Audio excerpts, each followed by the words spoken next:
안녕하세요. 지난번에 이어서 오늘 두 번째 영상 자서전을 녹화하게 돼서 감사하고 기쁜 마음으로 시작을 하겠습니다.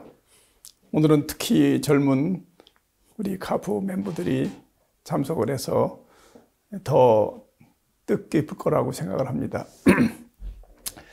지난번 간증을 들은 것처럼 우여곡절 끝에 대학에 입학을 하고 또 대학에 들어가서 많은 일들이 있었고, 그래서 그렇게 대학 들어가는 것을 참 거부하고 일선에 나가서 전도사로서 평생 살다가 죽겠다는 마음으로 그렇게 했음에도 불구하고 내가 동기들 중에서 제일 먼저 대학을 졸업 맡을 수 있도록 하늘이 인도를 해서 청주대학교 영어영문학과를 우수한 성적으로 졸업 맡고, 그 다음에 대학 다니면서 ROTC를 했기 때문에 졸업과 동시에 육군 장교로서 임관을 했는데, 그렇게 교회 일, 원령구의 일 참 많이 했음에도 불구하고 그래도 어떻게 내가 전체에서 3등을 해서 메달리스트로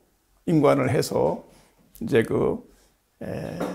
장교로서 근무를 하게 돼서 광주 보병학교로 이제 가서 4개월 동안 군사 훈련을 받는데, 그것을 OBC라고 그래요. Officers Basic Course, 장교 기본 과정을 16주 동안 이제 보병학교에서 이제 훈련을 받는데, 이제 임관하기 전에 병과를 지원하는 게 있어요.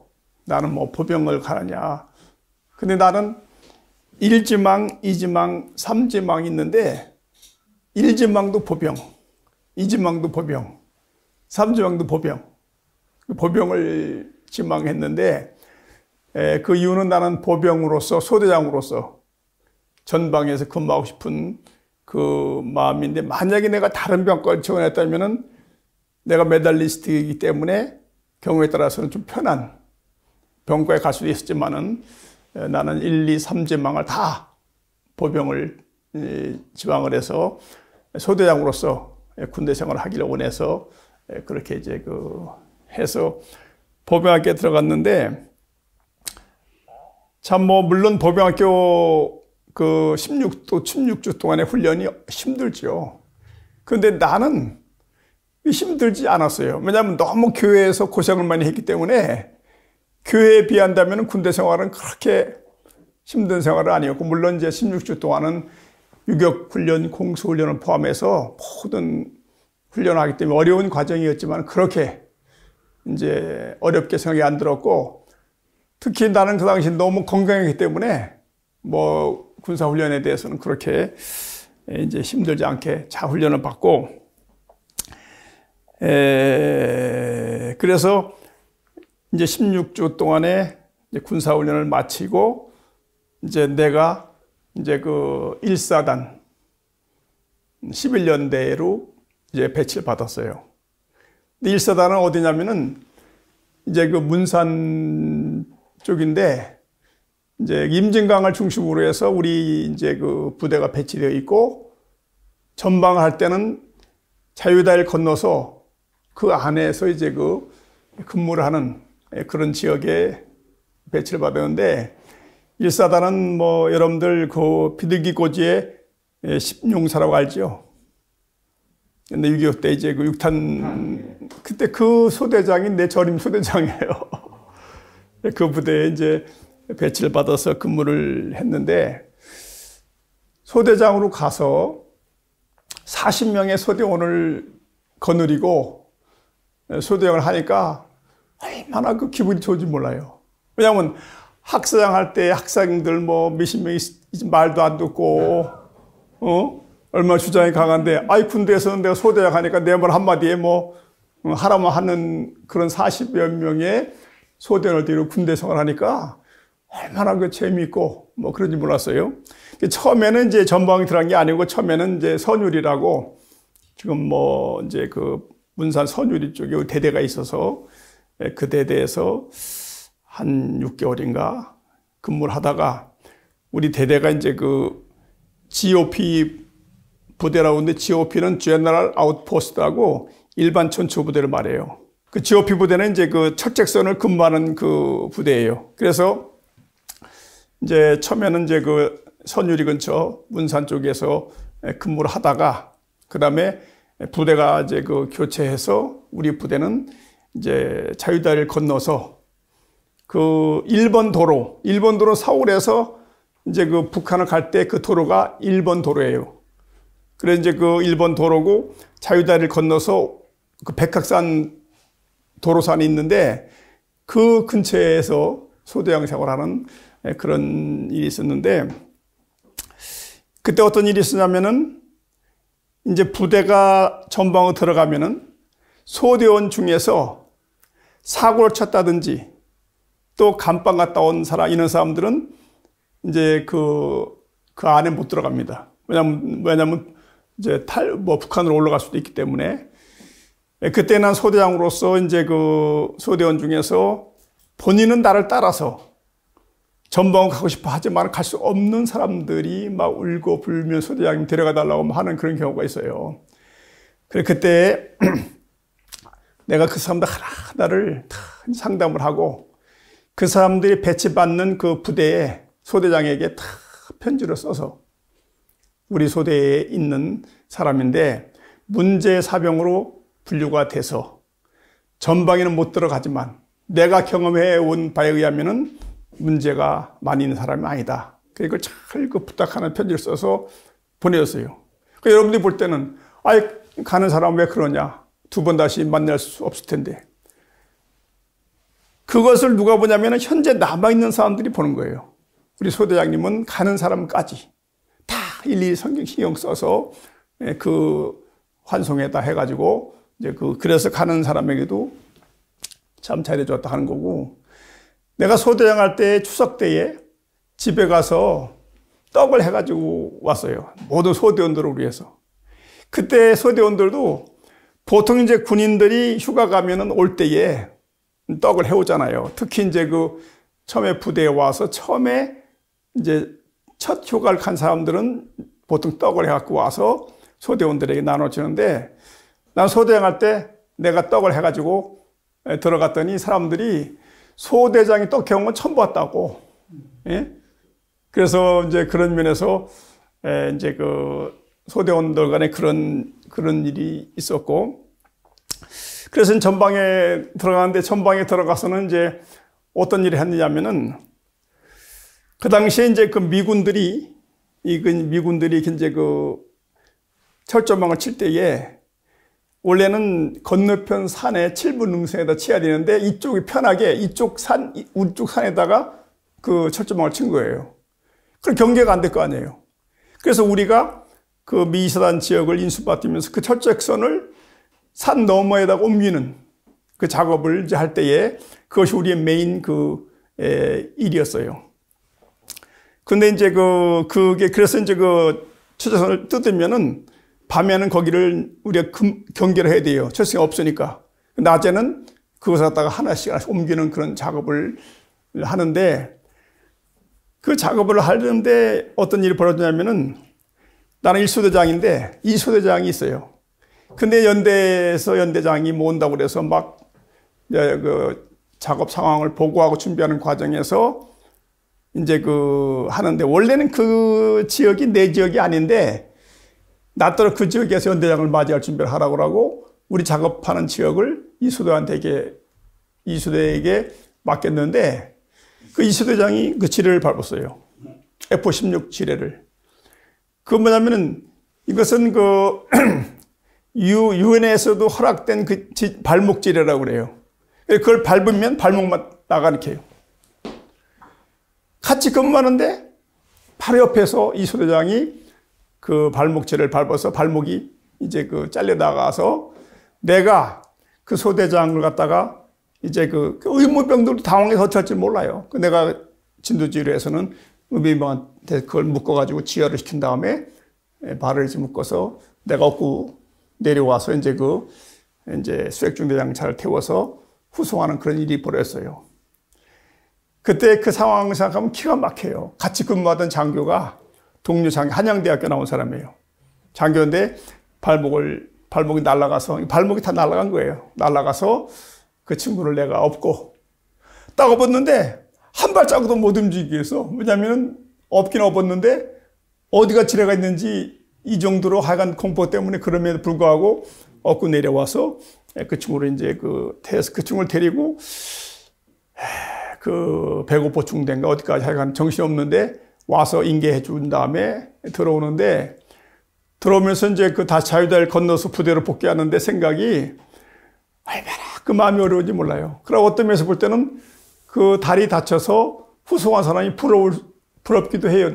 저 사람은 발목만 다쳤지만은 잘못하면 나는 뭐 지뢰 밟아서 죽을 수도 있다. 뭐냐면 이제 데모에서 안에 있는 철책선 옮기는 작업이기 때문에 어디에 지뢰가 있는지도 모르고, 또 이제 그 당시만 하더라도 이제 그 대검으로 이제 그 땅을 찔러가면서 이제 그 45도로 찔러서 혹시 지뢰가 있으면 이제 그걸 이렇게 해가면서 그런 작업을 하는 거예요. 그러니까 남쪽 철책선에 그 뜯어서 북쪽에 산 너머 7분 능선에다가 하는 그런 작업을 그 당시 이제 그 했는데, 그래서 그 당시에 그 굉장히 어려우면서도 또 전방에서 근무할 때 이제 그런 일이 있었고, 그때 이제 그러다가 군대에서 이제 한 군데 뭐가 있어요. 그래서 연대장이 나를 많이 기억했죠. 왜냐면은 같이 근무하던 장교가, ROT 장교가 한 명이 사고가 나서 이제 그 발목이 잘라지는 사고가 났기 때문에 같이 근무했던 사람으로서 연대장이 나로도 굉장히 동정을 하는 그런 자리에 있었는데, 어떤 일이 있었냐면 한 번은 이제 한 번은 이제 다시금 거기에 이제 있다가 우리 부대가 이제 그 파주 쪽으로 다시 나와서 우리 연대가 그 연대에서 근무를 이제 하게 되는데, 군사 훈련이 있었는데 그 당시에 내가 그 전 얘기인데 소대장 할 때 이제 그 소대 방어에 대해서 하고 있었는데, 사단인가 군단에 감독관이 내려왔어요. 근데 소대장 하는 지역에 마침 그 사람이 와서 내가 소대 전투에 대해서 그 사람에게 이제 그 브리핑을 했어요. 그래서 이제 소대 전투를 하는데 어떻게 한다고 하는 것을 다 설명을 해서 소대 전투에 대해서 내가 박사였어요. 그때 우리 소대가 거기 이제 훈련하고 있는데, 그때 이제 하필 군단의 감독관이 내 앞으로 왔어요. 내가 이제 그래서 그 소대 훈련에 대한 것을 갖다가 그분에게 브리핑을 했어요. 우리 소대가 맡은 지역은 어디고, 병력 계획과 화력 계획과 장벽 계획에 대해서 다 설명을 했어요. 병력으로 배치를 하는데 보통 자로부터 1분대, 2분대, 3분대를 배치하지만 이 지역은 중앙이 중요한 데에 비해서 2분대가 약해서 3분대를 중앙으로 빼고 2분대를 오른쪽으로 뺐습니다. 그래서 병력 계획을 다 배치하고, 그다음에는 화력 계획을 배치하는 데 있어서 소대가 가진 화력이 뭐냐면 LMG가 있고 3.5 로켓포가 있어요. 3.5 로켓포는 대전차 무기대 탱크를 방어하기 위해서 어떻게 배치했다. 그럼 탱크의 재원을 다 알아야 돼요. 지역평가 5개 요소에 의해서 다 해서 탱크가 온다면은 얼리 오겠다고 하는 것을 판단을 해서 거기다가 그 3.5 로켓포를 배치를 해야 돼요. 그다음에 LMG는 소대가 가지는 기관총인데 최저 표적사와 교차사를 고려해서 어디다 그걸 배치한다고 하는 것을 흔히 해야 돼요. 그럼 그걸 하기 위해서는 지형평가 5개 요소에 의해서 지형을 다 판단하고, 예? 그래서 한 다음에 사경도를 작성하기 위해서는 다 하는, 소대 아무나 하는 게 아니에요. 그래서 그거 다 배치하고 있는데 마침 그거 온 거예요. 그래서 그 방어 계획을 쫙 설명했더니 그 군단 감독관이 한단 말이, 육사 몇 기입니까? 그 내가 ROTC 11기입니다. 그러니까 ROTC에도 이런 장교가 있나? 이런 장교가 있나? 몇 번 그렇게 이제 혀를 차고 나중에 보니까 그 군단 감독관이 연대장에게 보고를 했어요. 예, 그 11년대 2대대, 육중대 1소대장이 있는데 그 방어를 설명하는데 그런 장교는 처음 봤다고. 그래서 아마 우리 연대장이 그때 그 말을 듣고 나를 굉장히 기억을 하지 않았나 이렇게 생각이 들어요. 그래서 소대장을 마치고, 이제 소대장을 마치면은 어떻게 되냐면은 ROTC는 사단 내교가 소대장의 명을 받으면은 소대장의 보직 변경을 못하게 돼 있어요. 소대장을 마치면은 잘하면은 뭐 전투지휘 소대장, 소대장만 할 수 있지 다른 건 못하도록 사단 내규에 정해져 있어요. 그런데 연대장이 나를 갖다가 연대 본부로 이제 부른 거예요.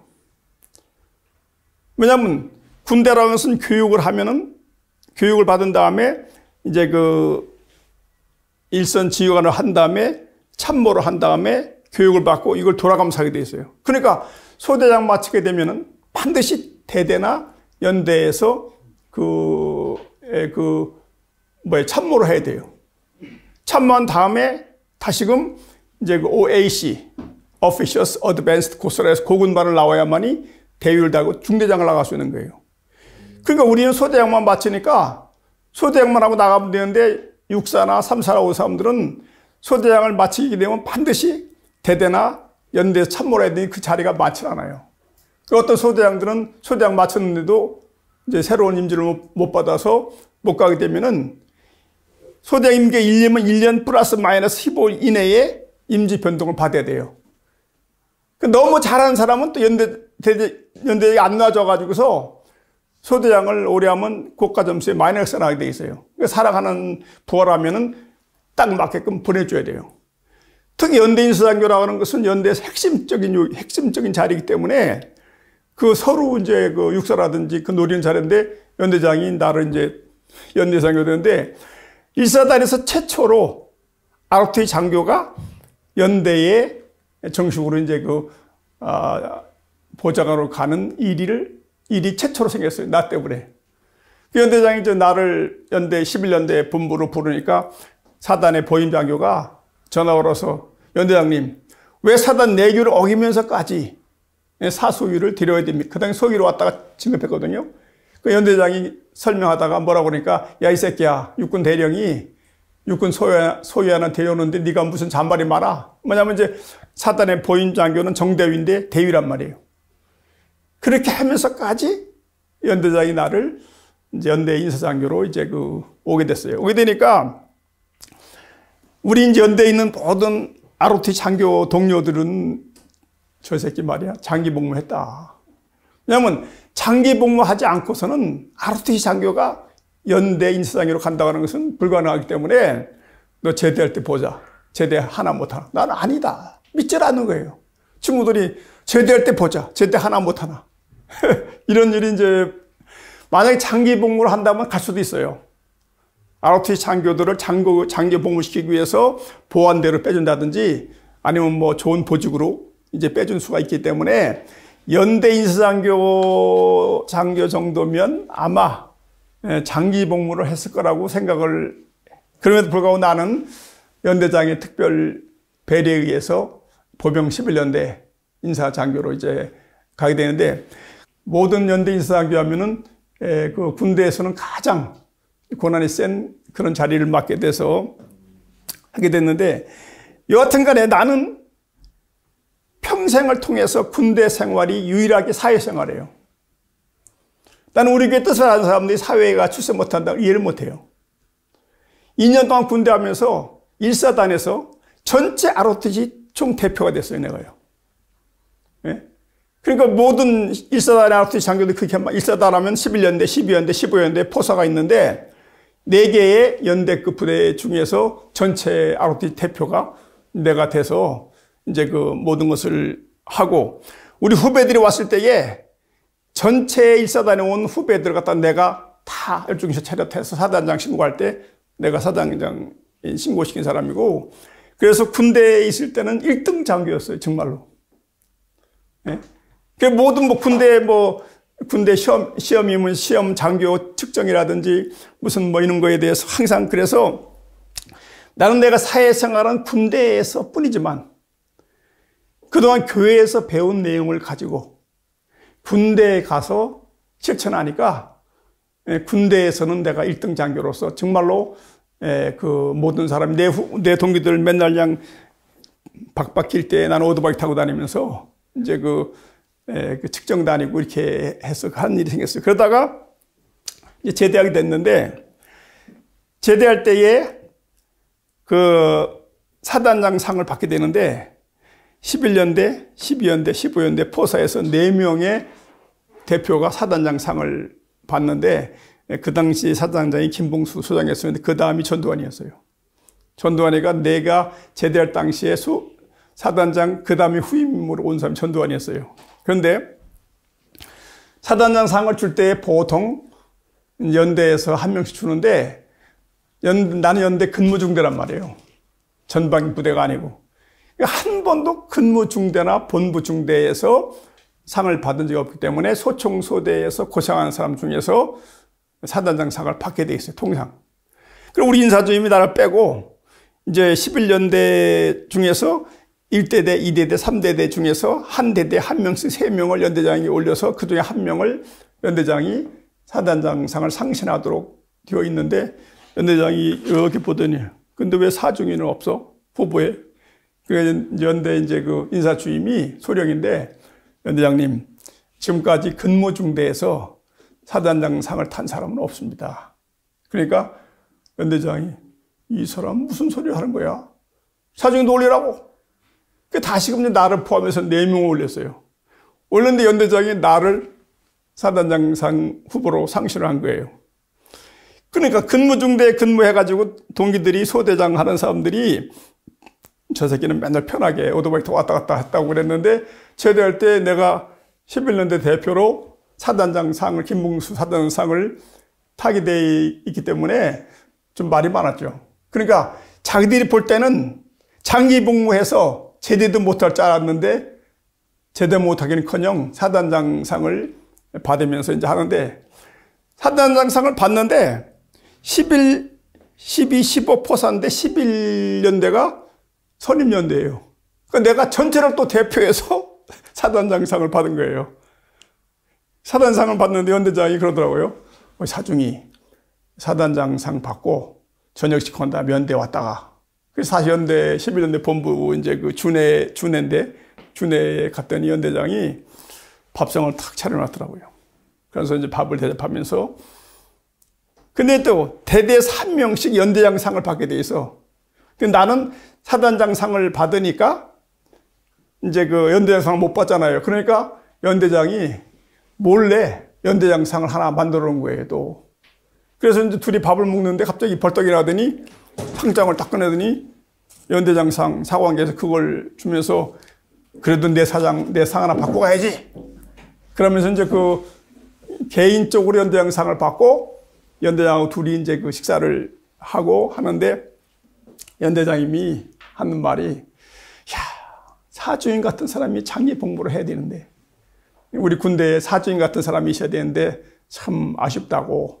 그래서 그렇게 연대장이 표현하면서 그 연대장을 내가 세계보 사장 왔을 때요. 한번 이제 그 연락을 했더니 완스타를 달고 제대를 했더라고. 그 사람은 갑종간보 출신인데. 그래서 이제 세계보 사장 할 당시에 그분을 좋은 식당으로 초청을 했는데 오기로 했는데 갑자기 독감이 걸려서 못 온다고. 그러고 못 만나서 아쉽게요. 그래 그 연대장이 그렇게 이제 연대장 상도 주고 개인적으로 그렇게 해서 이제 제대를 해서 그야말로 우리 ROTC들이 보통 한 기에서 한 명 내지 2명은 장군을 달아요. 우리 11기에서 장군이 없어요. 포병 중에서 장군 후보자가 있었는데 대령 때에 헬기 사고가 나서 그 사람이 죽었어요.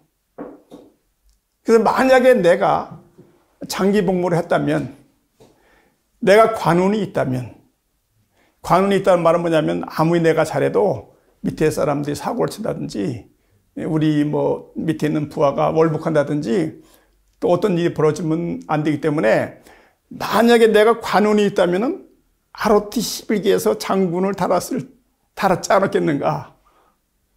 나는 그 정도는 자신합니다. 내가 뭐냐면은 통일교인으로서 우리 교회에서 배운 내용을 실천하고 그걸 가지고 부하들을 다스리고 했을 때에 소대장이지만은 1사단 전체의 ROT 장교로서 내가 대표가 되고 제대할 때 사단장 상 타고 연대장 상 타고 그렇게 이제 연대장이나 그 모든 분들이 나를 총애했다는 말은 뭐냐면 그분도 내가 통일교인인지 모르죠. 그러지만은 그게 바로 원리의 힘이고 참부모님의 가르침을 우리가 사회에 나가서 실천하면은 이 사회는 아무것도 아니라는 거예요. 통일교회에 사는 성학생 때라든지 대학생 때라든지 그때 하는 것처럼 사회에 가서 하면요, 사회는 어렵지 않다는 거죠. 그래서 그런 2년 동안 군대 생활했는데, 저는 2년 이제 3월에 임관을 해서 4개월 동안 훈련을 받고, 이제 그 6월 달인가 7월 달에 전방에 배치돼서 2년 후 6월 달에 제대를 했으니까 2년 3개월인가 이제 장교로서 군대에 생활한 사람, 그때가 너무나 나는 행복했고, 너무나 편안했고, 스트레스도 없고, 교회에서 뭐 하라는 것도 없고, 군인이니까, 그런 이건 이제 소대장 할 때 그 사진인데, 근데 이제 소대장 할 군대 연대에서 인사장교 할 무렵에 1975년도 이제 2월 28일이 축복인데, 그해 6월 달에 제대했으니까 제대 4개월 전에 축복이 있었어요. 1800가정. 근데 뭐 충북 교구에서 뭐 교구장님부터 해가지고 축복받아 나오라고 뭐 여기저기서 연락하는 거예요. 또 아는 무슨 뭐 같이 일했던 우리 뭐 여학생들 뭐 연락이 와서 왜 안 나오냐고 막 그러고 이제 그랬는데, 나는요, 좀 건방진 말이지만은 야심가는 일찍 결혼하지 않는다. 그런 생각이 있었어요. 그 이유는 일찍 결혼하면은 그 가정 문제, 이런 문제 때문에 그 야심이라면 이상하지만은 그 포부를 할 수 없기 때문에 나는 일찍 결혼하지 않겠다는 생각이 있었어요. 어떻게 보면 야심가라고 할 수도 있지. 예? 그래서 계속 1차 약혼 때, 2차 약혼 때, 3차 약혼 때, 뭐 교구장 연락 오고, 뭐 그냥 우리 뭐 황엽주 씨는 자기는 축복 안 받으면서 연락 오지, 유호성이 연락 오지, 친구들 다 연락하고 그러는데 끝까지 안 나갔어요. 안 나가다가 축복 한 일주일 전에 서울에 와서 범복교회를 갔어요. 갔더니 거기 한 수십 명 있는데 그 사람들은 축복 받았다가 깨지고 깨고 깨인 사람들, 이런 사람들이 막 정성 들이기 위해서 금식하면서 막 냄새를 푹푹 풍기고 이런 사람들이 수십 명 범복교회 한 편에 있는데, 내가 이제 육군 중위가, 예? 신체도 건장하고 나타나니까 사람들이 막 와 그래서 여자들이 와서요 개인적으로 막 옆구리 푹 만나자고 막 그러고 그래서 누가 뭐라 해도 눈도 끔찍하지 않고 한 번 쑥 둘러보고 있었는데, 저녁에 어떻게 있는데 아버님이 툭 나오신 거예요. 여기에 나오시더니 이놈의 새끼들 말이야, 여기 축복 다 깬 놈들이지 하면서 막 야단을 소리 지르는데, 나는 가만히 들으니까 내가 아버님한테 저 욕을 먹을 처지가 아니더라고. 그래서 내가 툭 일어나서 야전 잠바, 이제 봄이니까 2월 초니까 야전 잠바를 탁 들고서 나와버렸어요. 나와버렸는데 그때 우리 와이프가 한국 티타늄에 격리로 있었는데, 그 당시 나이가 20살밖에 안 됐었는데 문승용 사장이 굉장히 총애를 했어요. 우리 와이프는 대전 여상을 나오고 한국 티타늄에 이제 그 격리로 있었고, 그 오빠가 72가 된 김윤상 회장님이 우리 처남이에요. 그래서 잘 그만한데 문승용 사장이 너 축복받고 싶어? 너 아는 사람 데려와라. 내 아버님께 얘기해 주마. 이렇게 해서 하는데, 내 동생이 성16회인데 김윤상 씨 밑에서 내 통일신학교 교육을 받아가지고 내 동생이 이제 뭐 우리 형이 있는데 뭐 장교고 해서 좀 소문이 나서 우리 집사람도 그 말을 들었는가 봐요. 저기 사관계라는 사람이 있는데 뭐 이래서 이제 그때 나는 몰랐는데 그 자리에 아버님 소리 지르고 그럴 때 거기 있었대요. 그래서 보니까 나만 계속 그냥 노리고 있는데 내가 갑자기 툭 일어나더니 나가더라는 거예요. 내가 나가니까 여자들이 몇 명이 따라 나오더라고. 왜 가십니까? 막 그러고. 어떤 사람은 나도 그럼 가야 되겠네. 근데 그쪽에서 이제 우리 집사람은 이제 나를 얼굴을 알지만은 이제 그래서 우리 집사람도 내가 나간 다음에 실못이 나와서 갔대요. 갔는데 축복 전날, 내가 사실상 다 솔직히 말을 할 수는 없고, 그냥 축복 전날 이제 이런저런 사연 때문에 내가 이제 연대인 사장교니까 언제 나오셨잖아요. 이 사복, 그 사복을 갈아입고 이제 서울에 나왔어요. 왜냐하면 나온 목적은 1800가정 축복 구경이나 하려고. 중요한 행사니까. 그래 와서 이제 그 삼양동에 우리 누님이 거기 살고 계셨어요. 그래 거기 이제 가서 하루 종일 자고 그 다음날 이제 장충체육관에 가서 축복받는 장면은 구경이나 하려고 생각하고 있었는데 새벽에 동생이 전화 왔어요. 아, 형! 거기 있어? 여기 우리 누나 집에 전화 왔어요. 그 당시에는 핸드폰이 아니고 집 전화인데 형 빨리 와! 청파동으로. 아버님이 찾아. 야, 너 아버님 나를 왜 찾아? 아버님 잘 날도 못하는데. 하여간 와! 그리고 내 동생은 기동대를 뛰고 있었어요. 성 16회인데. 기동대를 뛰고 있어가지고 본부교회에서 여기 있으면 일을 했는데 그 사연이 뭐냐면은 축복 전날 2월 7일 날 아버님이 이제 축복을 많이 이제 그님이 해줬는데 아버님 말씀이 혹시 여러분 중에서 한 번도 약혼을 안 한 사람이 있으면 손 들어보라고 그런 거예요. 그 되게 뭐냐면 약혼을 했는데 이제 그 약혼을 깼다든지 이런 사람들이 모였는데 한 번도 약혼 받지 않은 사람이 있으면 손 들어라. 우리 집사람이 손을 들었어요. 일어나라. 그러니까 사람들이 이제 박동화 하시는 분들이 김윤상이 동생입니다. 뭐 그런 김윤상 씨가 굉장히 아버님 총애를 받던 때였어요. 그래? 너 여중 이 중에서 하고 싶은 사람 있으면 그 얘기하라고. 근데 그 사람이 하고 싶은 사람은 나인데 나는 현장에 없는 거예요. 그러니까 이제 그때 박동화 아버님 운전기사 하던 그분이 나를 알으니까 아버님 그 사관계라는 사람이 있는데 그 장교인데 축복 안 받았는데 이 근처에 어디 있을 겁니다.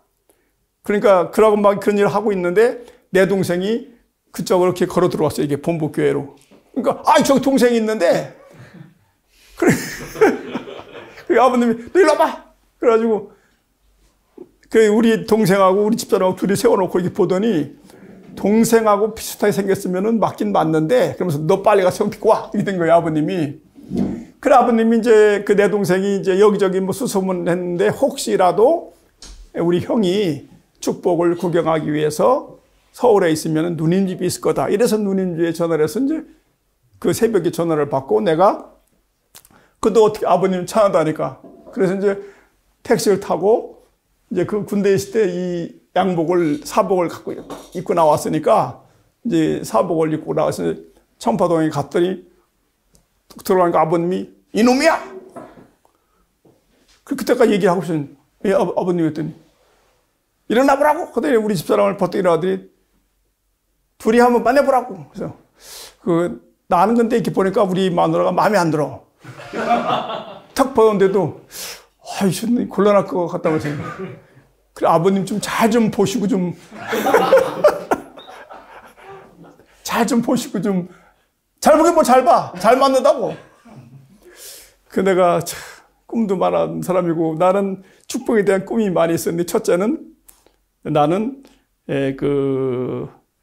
얼굴은 좀 못나서도 대학 나온 사람하고 결혼하겠다는 생각이 있었고 좀 지적인 사람, 문학을 좀 이해하고 될 수 있으면 우리 교회 간부들 동생이 있는 사람들은 안 했으면 좋겠고 이제 이런 나 나름대로 축복에 대한 꿈이 중학교 1학년 때 들어왔으니까 중학교 3학년, 고등학교 3학년, 대학 4학년 그동안 선배들 축복받는 거 보면서 그런 꿈이 있었을 거 아니에요.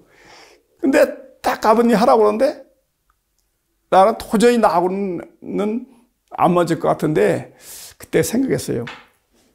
아버님이 하라는데 해야지. 그래서 나가보라고 하는데 나갈 필요 없습니다. 그 자리에서 경배하고. 나가서 뭐 얘기하고 그런 게 아니라 우리 마누라는 학수고대하고 있었던 터이고 내가 왔으니까 이제 우리 마누라는 아주 이제 기분이 좋았겠지. 그래서 나가서 만나보라고 하는데 만나보지 않고 그 자리에서 경배 드리고 나왔는데 시간상으로 택시 타고 가도 축복 시간이 맞을까 말까 한 시간이에요. 아침에.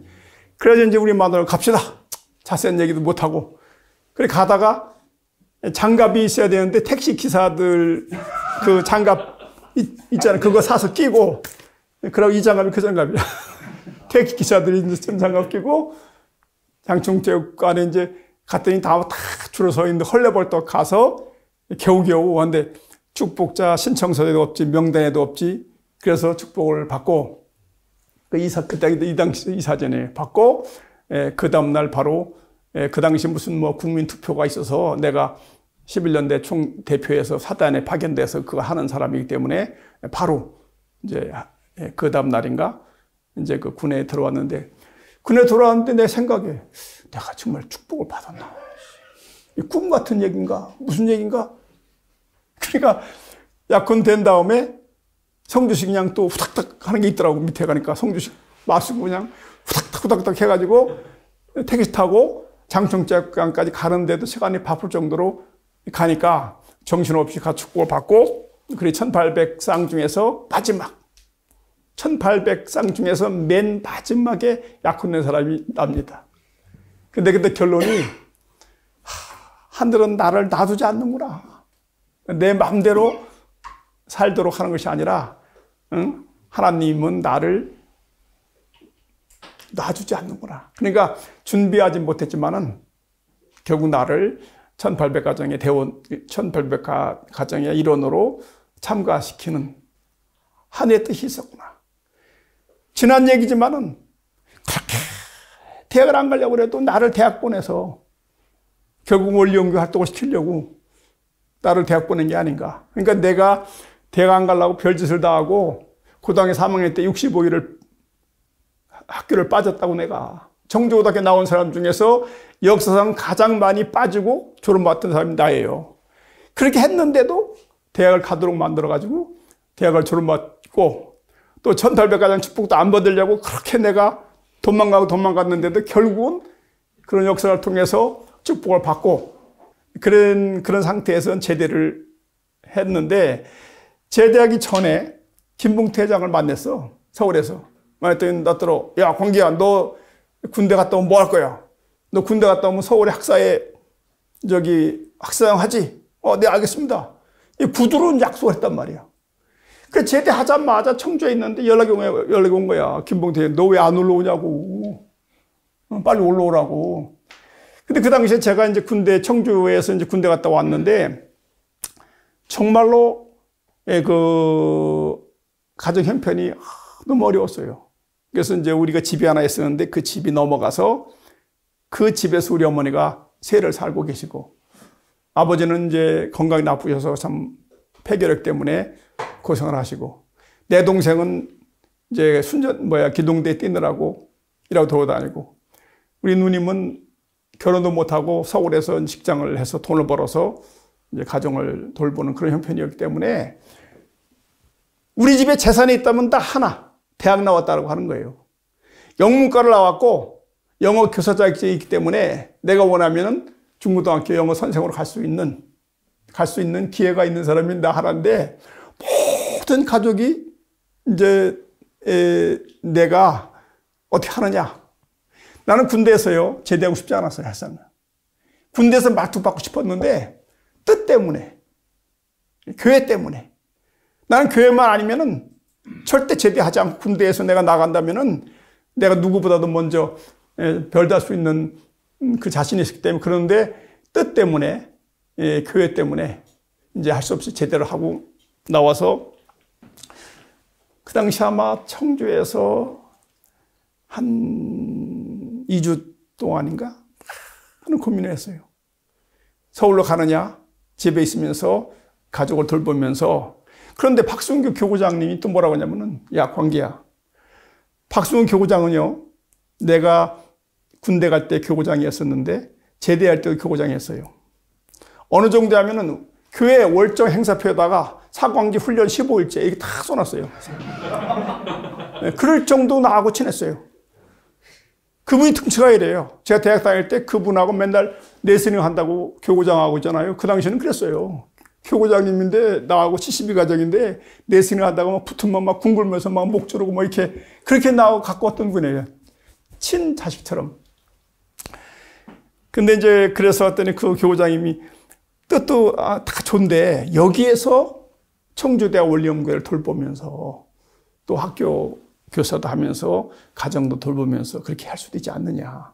또 배대식 교수라고 그 당시 충북대학교 학생처장이 있었는데 그분이 그 후에 부총장까지 되고 그런 분이 있는데, 그분이 나를 얼마나 사랑하는지 친자식처럼. 우리 집에 오면은 그 화이부동이라는 한문으로 쓴 그게 있어요. 그게 그 내가 유럽 있을 때에 배대식 그 부총장님이 글나 써 보낸 거예요. 그럼 그분이 대학 교수인데도 내가 그 집에 가서 원리 강의를 해드렸어요. 그 부부에게, 또 그 자식들에게. 우리 집하고 가까이 살았어요. 그 배대식 교수님도 나한테 거예요. 광기씨, 다 고향을 떠나면 어떻게 하는가. 여기서 청주대 원리연구회를 지도하면서, 예? 가정도 좀 돌보면서 할 수도 있지 않느냐. 예? 그 서울에 가서 학사장을 해야만이 공직하는 것은 아니냐. 이렇게 이제 설득을 해서 제가 마음적으로 방향이 청주에 있는 걸로 어느 결정을 하고 올라가서 김봉태장을 만나서 사정을 얘기하고 도저히 서울로 올라올 수 없다는 얘기를 하러 가기 위해 서울 올라와서 이렇게요. 올라와서 이제 낙원 빌딩 1310호가 원리연구회 본부였거든요. 뚝 들어가니까 김봉태장이 거기 계시고 여영수 씨, 뭐 장재영 씨 몇 명이 있다가 내가 딱 들어가니까 어이 사공기 씨가 이제 왔네. 그럼 김봉태 씨가 이제 너무 반가워서 아 왔구나 하더니 아예 앉기도 전에 가자고. 승리 급해 그분도. 그래 앉지도 못하고 그냥 김봉태장 따라서 간 데가 어디냐면 한남대학교, 아니 단국대학교 그 앞에 학사가 있었어요. 클리나를 끌고 간 거예요 처음에. 여기 학사장이라고. 그러고 그냥 가버렸어요. 근데 나는 이제 그 기회가 되면은 도저히 못 올라오겠다고 얘기를 해야 되는데 기회를 못 잡은 거예요. 그럼 가버리고 거기 뭐 황보승 씨 뭐 몇 명 학생들이 나를 기다리고 있다는 식으로 해서 아 오셨냐고 뭐 이렇게 해서 올라가서 못 올라온다고 하는 말을 하러 갔다가 그 말을 못하고 다시 내려왔어요.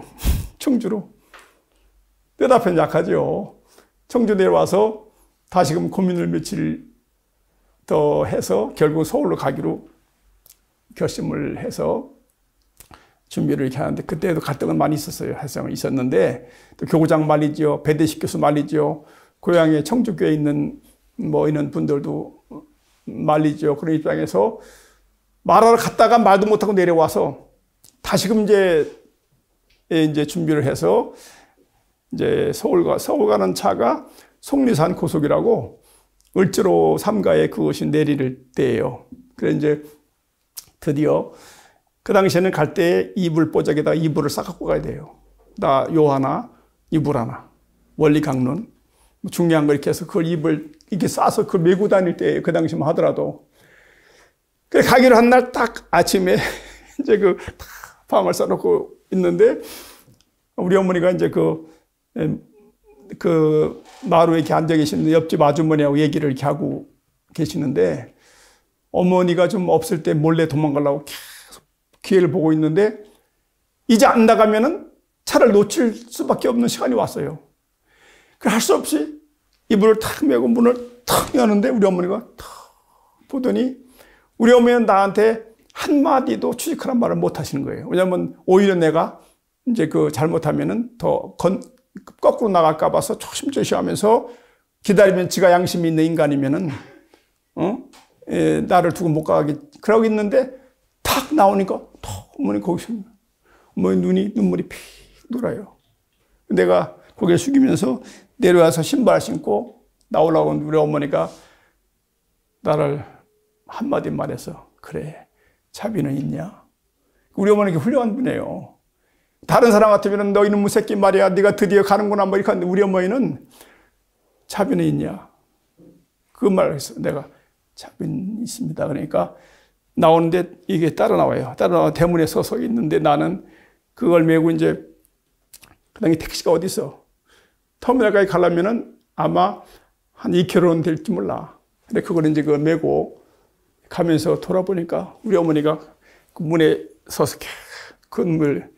내 생각에 도대체 이 뜻이 뭐길래 이렇게 가련한 우리 어머니의 눈에 피눈물을 맺히게 하고 내가 이 길을 가야만 하냐 그런 생각을 하고 울면서 내가 가면서 만약에 이 길이 옳고 내가 이 길을 가서 훌륭한 사람이 된다면 그 모든 공을 우리 어머니에게 내가 돌리겠다. 그 결심을 하고서는 이제 와서 이제 고속버스를 타고 을지로 사무에 도착했어요. 도착했는데 그 짐 때문에 택시를 타고 가지 않으면 갈 수가 없어요. 일반 버스를. 그렇잖아요. 이복부 따르면서는 버스 어디 가는지도 모르고 촌놈인데 내가. 그래서 그 짐을 갖다가 짐 보관소에 맡겨놓고 그 짐 속에 내가 대학 때 우표 수집을 했는데 비싼 우표만 한 책에다가 딱 모은 거 하나 갖고 왔어요. 그래 그걸 들고 나와서 얼줄에 우표상이 많이 있었거든요. 거기서 그걸 팔았어요. 싸게 팔았지. 팔아서 그 돈을 갖고 와서 짐을 찾아서 택시를 타고 한남목사에 가니까 쌀 한 톨 없어요. 그래 그 돈 남은 것 중에서 쌀 한 마리 사다가 이제 부어놓고 이제 단국대 학사장을 시작을 하는 건 내가 이제 요즘에 터미널이라는 노래가 18번이 돼가지고 이제 가끔 그걸 이제 부르는데 이제 그 다른 사람들은 그 애인과 헤어질 때에 그걸 생각하는 나는 우리 어머니 때문에 그래요. 내가 그때 우리 어머니를 참 뿌리치고 그 고스포스 터미널로 내가 갈 때의 그 심정 때문에 그 터미널이란 윤수일의 그 노래를 내가 18번인데 언제 노래방 가면 한번 내가 부를 테니까 그 어머니 앞에서 몇 번 불렀어요. 예? 그래서 이제 그 노래가 바로 이제 그래서 학사장을 했는데 단국대학교에 와서 한 달도 안 됐는데 갑자기 중앙대학교 학사장으로 가라고 또 인사이동이 됐어요. 왜냐하면 이제 아마 그 당시에 중앙대학교 책임자가 없었는데 김봉 대장이 볼 때는 단국대학교보다는 중앙대학교가 더 중요하니까 우선 나를 중앙대학교로 보내야 된다고 생각을 해서 이제 한 달여 만에 75년도 그러니까 8월인가 그때 중앙대학교 갔는데 그 당시 중앙대학교는 중앙대학교 학사는 좀 있었는데 내가 가서 정식으로 그 학사 이름을 명수대 학사라고 이름을 진 거예요. 뭐 무슨 뭐 경성 학사로 할까 뭐 중앙 학사로 할까 하다가 나중에 이제 그 명수대라는 이름의 학사를 내가 처음에 그 말씀드려서 그 이름을 진 거예요. 그 초대 명수대 학사장을 이제 그 했는데 가니까 산 밑에 집이 꽤 큰 게 있었는데 전셋집이 살다가 몇 달 만에 또 찾아 길가로 내려왔다가 한 6개월 만에 2번인가 이렇게 3번 이사를 해서 내가 김봉 대장한테 근데 그 당시 제가 가서 상당히 이제 좀 잘 됐는데 김봉 대장한테 얘기했어요. 학사 사주라. 학사만 사주면 내가 100명의 학생들은 순식간에 전도할 테니까 사달라고 하면 좀 뻥을 친 거죠. 그래서 그 김봉 대장이 아버님께 보고를 했어요. 그 중앙대학교 책임자가 있는데 아주 잘하는 사람이 있는데 학사가 너무 자주 이사를 해서 전도를 못하니까 학사만 사주면 100명을 순식간에 한다는 학사가 있는데 보고하니까 아버님이 돈을 주셨어요. 학사 사라. 그래 그 돈 가지고 명수대 학사, 서울대 학사, 신촌 학사 3개를 산 거예요. 네. 그 당시에 이제 그 내가 학사 산 비화가 많은데 중앙대학교 정문에서 나오다 보면 왼쪽으로 2층 건물이 있었어요. 그 당시에는 다 그 조그만 집인데 그 집만 2층 집이 이렇게 있었어요. 정문에 5분도 안 거리잖아요. 중앙대 학사가. 그래서 그 찾다가 그 집이 그 당시에 뭐 1,000만 원 정도에 산 거예요. 그 당시 돈으로. 근데 아버님이 한 3,000만 원가 주셨기 때문에 이제 그 돈 일부를 가지고 사는데 그 집을 갔는데 그 아주머니가 낯들어 그런 거예요. 6.25 때 전쟁이 일어나서 다 했는데 우리 집만 이게 그 전쟁에 그 불이 안 나서 여기다가 자기 집을 쳤다는 거예요. 그럼 매일 기도하는데 여러 가지 사정 때문에 이 집을 팔게 됐는데 기독교인에게 이 집을 팔게 해달라고 송송을 드렸다는 거예요. 그 나도 기독교인이야. 물론 기독교인이죠. 그랬더니 잘 얘기가 됐어요.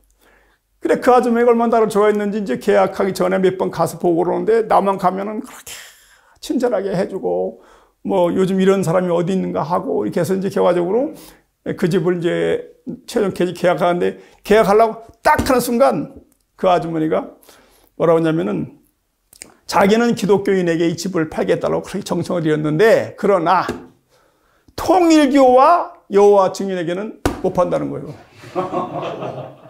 다 흥정 다 해놨는데.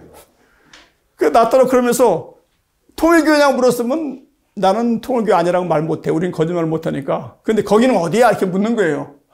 아, 우리는요, Collegiate Association for Research of the Principle이라고 카프라는 조직인데요. 대학에서 성경 공부도 하고 그런다죠. 아이고, 좋다는 거야. 그래서 순간적으로, 그러니까 이제 통일교회와 여호와 증인에게는 안 판다고 그러는데, 거기는 통일교회 물었으면은 아니라고 못하는데, 거기는 어디야? 아, 우리는 카프라고요. Collegiate Association for Research of the Principle이라고. 그런데요, 대학에서 성경 공부, 그래서 계약을 했어요. 계약금도 많이 줬어. 이왕이면 계약금도 많이 주고 그래서 계약했는데 며칠 후에 알게 된 거예요. 이 카프라는 게 통일교회라는 게. 그래 이 사람이 막 그냥 나더러 그냥 욕을 하고 별의를 하는 거예요. 그전에는 계약할 때 연탄도 500장도 써라. 그냥 산드렐라도 써라. 다 이게 했던 사람이 나중에 이제 카프가 통일교회랑 알고 나서 돌변해가지고 내가 가도 나더러 사기꾼이라는 둥 이렇게 해서 나는 그러면 그만두라면 계약금 투표에 물어주세요. 근데 계약금을 내가 많이 걸었거든, 일부러. 그렇게 해가지고 이사 가는 날, 이사를 안 가고 버티는 거예요. 그러면 안 가면 좋다. 나는 이렇게 날짜가 됐으니까 2층에 올라가 햄버거 하나 가지고 올라가서는 벽을 때려 부수는 거야. 왜냐면 이제 방을 부셔서, 알지만 명수 방을 중간에 내가 부신 거예요. 부셔서 이제 성전을 만들기 때문에 그냥 쿵 때리니까 미치지.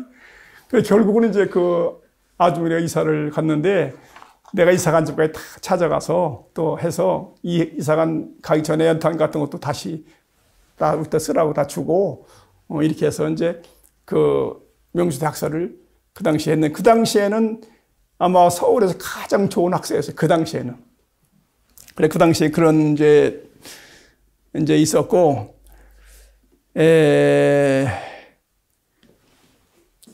근데 이제 학사장으로 하고 있는데 어떤 일이 벌어졌냐면은 얼마 있다가 어머님 위독하다고 하는 말을 듣고 내가 내려갔더니 어머니가 위독한 거예요. 정말로. 그 충격 때문에 그렇죠. 내가 어머니 어떻게 해서 이렇게 아프게 되냐니까 편찮으시면서 얘기를 하는데 나는 너를 낳은 이후에 단 한 번도 너 아버지나 네 동생이나 다른 형제들 위해 기도한 적이 없다. 오직 너 하나만을 위해서 선택과 집중을 한 거지, 우리 어머니는. 그러니까, 그러면서 아침마다 물을 길어오면은 정한수에다가 그걸 띄어서 놓고 밥하기 전에 이제 거기서 기도를 할 때에 우리 어머님 말씀에는 나는 너를 낳은 이후부터는 누구를 위해서 기도하지 않고 너 하나만을 위해서 기도를 했는데 결국은 네가 나를 버리고 가정을 버리고 서울로 갔는데 그 기가 막히더라는 거예요. 그러고 나서도 정성을 들이는데 하루아침에는 정성을 들이려 물을 떠갖고 가다가 생각하니까 이놈 거 맨날 해봤자 평생 했는데도 우리 아들이 통일교회 따라가느라고 나를 버리는데면서 순간적으로 그거 갖다가 장뚜껑에다가 딱 때리니까 접시를 깬 거야. 대접을. 그러고 나서 어머니가 이제 그 충격이 쓰러져가지고 막 이제 돌아가실 정도까지 된 거예요. 내가 내려가서 어머니한테 어머니 나를 위해서 정성 들이는 건 참 고마운데 정성 들이던 그 기준이 있는데 그것을 깨는 바람에 아마 그 충격에 의해서 이렇게 편찮으시지만 나으실 겁니다. 기도를 해드리고 내가 이제 서울 올라왔는데 그 후에 어머님이 회복이 됐어요. 우리 어머니가 참 대단한 분이야. 그 후에 어떻게 됐냐면은 어머니가 생각했대요. 아들이 나를 따르지 않으면 내가 아들을 따라야지.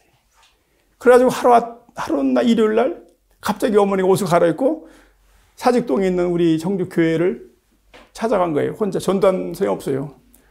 가다 보니까 천주교회도 있고 기성교회도 있고 다 종교회도 있는데 좋은 교회도 많은데 우리 아들은 왜 그 빌어먹으려면 통일교회를 다니느라고 내 가슴을 아프게 하고 주변 사람들이 창피하게 하고 하면서요. 그렇게 원망하면서 사직동 교회에 갔대요. 교회 가서 예배를 드리는데 예배 끝나니까 우리 어머니가 거기 있으니까 사람들이 사관기 모친인가 보다. 이렇게 해서는 교구장님 배대식교 다 모여들어서 이제 둘러싸면서 어떻게 오셨냐고. 고맙다. 그러면서 막 하는데 우리 어머니가 볼 때 거기 교구장부터 모든 있는 놈들이 원수 같더라는 거예요. 나쁜 놈들. 우리 아들 이렇게 꿰어서 이렇게 가정을 버리고 나를 버리고 피눈물을 흘리게 하고 했고 해서 이제 그러고 왔는데 그 다음서부터는 우리 어머니가 교회를 가서 그게 싫어서 예배 끝나고 각자 기도할 때 헌금만 집어넣고서는 도망 나왔대요. 교회 사람 만나기 싫어서. 너무나 그래서 우리 어머니가 그렇게 해서 스스로 교회를 나오셨어요. 그래서 제가 그 후에 박순규 교장 사모님 이름으로 입현서를 받았어요. 왜냐하면 내가 전도한 것도 아니고 스스로 갔는데 내 앞으로 믿음의 자녀 하는 것보다는 교장 사모님 앞으로 해놓으면 잘 돌봐줄 거 아니에요. 그래서 교장 사모님 앞으로 믿음의 그 부모로 해선 입현서를 써줬더니 그 박순규 교장 사모님이 얼마나 우리 어머니가 돌아가실 때까지 잘 돌봐주는지 믿음의 딸이니까. 그래서 우리 어머니가 참 그렇게 해서 우리 어머니가 우리 교회 입교를 하고 우리 아버지는 돌아가실 때까지 교회를 안 나오셨는데 돌아가신 다음에 천지 축복을 받았어요. 그래서 나는 그래도 우리 어머니가 이제 독신 축복을 받고 나중에 이제 천지 축복을 받아서 지금 누가 비석에 천지 축복가정 사희태 권재팔 지묘라고 딱 해서 얼마나 자랑스러운지 모르겠어요. 이제 학사장 할 때 학사장 할 때 어떤 일이 있으면 구국 워싱턴 메딘스퀘어 가든 그 대회 때에 그때까지를 해서 120일 동안 흑석동 성지에서 새벽 기도를 드렸어요. 새벽 5시에 매일. 어려운 일이지. 뭐냐면 그 중앙대학교 앞에서 거기까지 많이 걸려요, 시간이. 매일 새벽 5시에 거기 올라가서 할 때에 진성배 씨는 서울대학교 학사장이었어요. 그래 그분도 가끔 만나고 그러면서 철학 기도를 하고 했는데 그 당시에 100일 기도를 마치는 달에 대학생 12명을 전도했어요. 그러니까 그동안 이념했던 사람들이 입현서를 내서 한 번에 12명을 전도하는 그것도 대단한 일이었어요. 그 당시에 대학생을 그런 일이 있었고 그 다음에 중앙대학교 학생할 때 사람을 몰고 다녀가지고 수련했다든지 항상 우리 그 명수대학사가 가장 많은 사람이 참가라고 그래서 그 한양대학교 김영근 씨가 한양대학교 이제 학생을 낳도록 그 사학사장은 어떻게 사람을 이렇게 많이 들고 다니냐고. 난 그거 몰라. 그냥 따라와 사람들이. 이래서 하여간 그 학생할 때 김봉태 회장이 나를 굉장히 사랑했어요. 왜냐하면은 수련회면 수련회 할 때마다 사람들을 많이 몰고 다니고 그래서 그랬고 그 당시에 이제 전국 대회에서 명수대 학사가 1등을 해서 한번 얘기했듯이 청주의 대학생 때 그 받은 길을 학사장 때 명수대 학생할 때 또 내가 한번 받은 그런 일이 있었고 그 당시에 내가 이제 그 당시에 또 사진에도 나오지만은 봉사단을 만드는데 이게 일반 봉사대 아니고 대학교에서 봉사단을 할 때 원리연구회가 그 참가를 하는 거예요. 40명씩 갔는데 40명이 안 될 때는 다른 학사에서 몇 명 지원받아가지고 중앙대학교 이제 그 서클 봉사단 이름으로 안면도에 가서 그 당시에 이제 그 봉사활동도 하고 그 다음에 이제 우리 중대단의 전시회가 유명해요. 그 본거에 내다오면 거기 이제 등나무 밑에 있는데 전시회를 해서 이제 하고 있는 일이 있었고 한 번은 전시회를 하고 있는데 어떤 학생 하나가 내려오면서 문선명이랬는데 내가 얼마나 과거는지 알아요? 멱살 딱 잡아가지고 너희 새끼 지금 뭐라고 그랬어?